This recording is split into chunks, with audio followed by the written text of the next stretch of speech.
Earlier in this video, I would like to introduce you, or you may be very much familiar and aware of this great man of India, who is really a marvelous, perfect gentleman, most brilliant man, a great rider, adventure rider, a speed rider, track rider, a champion, on the track, off the track, in life.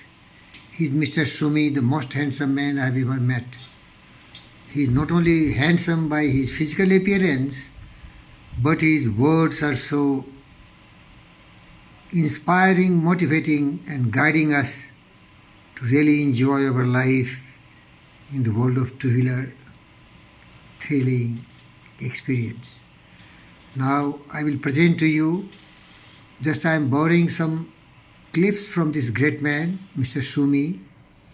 He is dwelling on road rage, and that is because of the lack of self-discipline, self-control.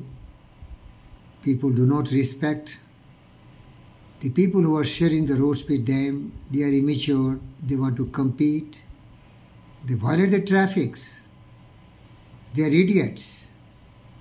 A calm person like Mr. Sumi and myself will never honk, will never compete, because we have to reach our destination.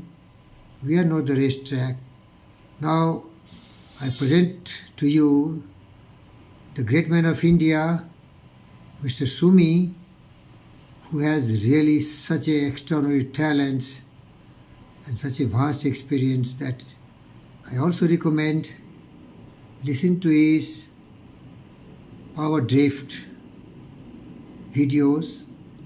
If you are really interested in two-wheelers, you will have a new world of experience, knowledge, and information. Mr. Sumi, kindly tell us something about your experience. The final thing I want to talk about is what are the things that I do when I am getting really angry. And honestly, in the last, I would say 5 to 7 years, I've actually never really gotten angry in traffic by what other people are doing. And the first reason is because I am now a survivalist in traffic rather than an activist or somebody who's trying to fix the world in traffic. I just want to use the public road, which is a shared space between you and me. I just need to use it as safely, as calmly, and that does not necessarily mean slowly. I need to use it as safely and calmly as possible to get to the other side with a minimum of drama and damage. One of the most powerful ideas that I would want to leave you with is some of the fastest riders in traffic are people who you never actually notice. And you never notice them because they're slipping through traffic so effortlessly, so calmly, that their presence and their passing is not something that you pay attention to. So calm, safe, and slow are not directly connected to each other. Calm and safe can also be extremely quick if you really pay attention to it. It does require you to take traffic very seriously, and I'm very fond of saying this, but I'm one of the few riders who absolutely loves traffic because it's a new challenge for me to deal with in terms of the chaos of the environment, in terms of my need to protect myself, and the fact that I focus on it so much also removes my need to be angry at other people, because obviously when you're riding between 40 to 70,000 kilometers a year, which is what we do as testers, you are going to be exposed to a lot of idiots, and you learn to manage that risk on a daily basis. The second idea I want to leave you with is that I never hurry when I'm on a motorcycle, and it doesn't mean that I ride slowly.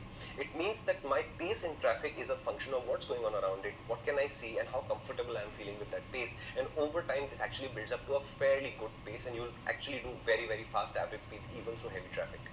It doesn't mean you're cutting people off, you're not honking at them, you're not sort of elbowing people out of the way, people are not upset with you. It just means you see more of the world than they do, you anticipate more than they do, you pick better gaps in traffic, and you get through it much more efficiently. It's a very different mindset from being like super angry, elbows up like this, and sort of scrunch and saying, where is my next gap and how do I go faster? I have done that in my youth, in my college days, and I very quickly realized that the amount of risk that you take when you ride like that doesn't produce the average speeds that you really want. It only raises the risk. And honestly, you take any average 20-kilometer commute, you ride it as hard as possible and as smoothly as possible, and then as slowly as possible, and the difference between the three cannot be more than 10 or 15 minutes. So honestly, no matter how you ride, you're going to get there roughly at the same time. Even out on the highway on an 800-kilometer run, it is so challenging to make up more than 1 hour on somebody going at a much calmer pace than you. So honestly, no matter how you feel about it, the math says it's fixed. You can't really go that much faster. Okay? If you look at Google Maps and you're navigating and it sets your average speed at 50, It's quite easy to get that average speed up to 70. But the difference from 70 to 80, 80 to 90, and 90 to 100 kmph as an average speed, it usually comes from how you control your stops and not how you ride your motorcycle. So getting angry, going faster and all of these things, honestly, they're just a waste of time, they're just a waste of fuel, and you will be stressed out and you'll be tired at the end. The final idea I want to leave you with is an idea which I use every day in my life, which is what can I control and what can I not control as the two sides This of is every remarkable. situation. This is remarkable. When you're in a situation where somebody else is behaving badly, I will immediately try to figure out what of this can I affect and what of this is out of my control. And whatever is out of my control literally is out of my control, and therefore whether I take stress about it, whether I try to take an action against it, it's not going to make a difference. What I can change usually then comes down to I need to get further away from this person who's behaving badly, which could mean stopping, which could mean changing 2 or 3 lanes to the left and going around them, which could mean that I just take a different route to the office today. But as soon as you can start identifying a situation in traffic as what can I do and what is beyond my control, you will start realizing your focus automatically shifts to what can I do. And that is a very powerful way to deal with road rage, because now you're busy strategizing your way out of that situation rather than trying to escalate the situation. So, road rage, it is normal, it does happen to many of us. Unfortunately for you, it seems initially that it is not in your control, but actually when you do a little bit more reading, one step more, you'll realize there is a lot of it that you can actually do.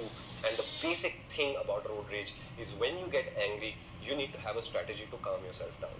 When somebody else gets angry with you, you need to have a strategy to get out of that situation rather than dealing with it at any level at all, because yes, they are a complete stranger, and 5 minutes later they would have forgotten your existence even if the anger still remains. So, this was a slightly long episode of the Bar Rip podcast. We discuss topics that are close to your heart automotively constantly. If you like this... Dear friends, I really love this great man. Thank you, Shumi. I'm a student. I'm learning a lot from you. Best of luck. Be fit, fast, kind, compassionate, useful and productive as you are already by birth.